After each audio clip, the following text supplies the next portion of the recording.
මේ දවස්වල හැමතැනටම වගේ ගොඩාක් වහිනවා.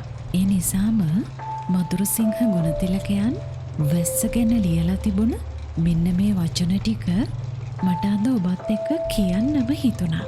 ගස්වැල්වල මහා කලබලයකි. තදබල නොසන්සුන්කමකි. දොර ජනෙල් කට ගාවෙවුලයි. බිත්තිවල තදින් හැපෙයි. කෙඳිරි ගායි. පින්තූර ඒ මේ අත පැද්දෙයි. මේසයේ සිට සැහැල්ලු පොත් බිමට පනේ.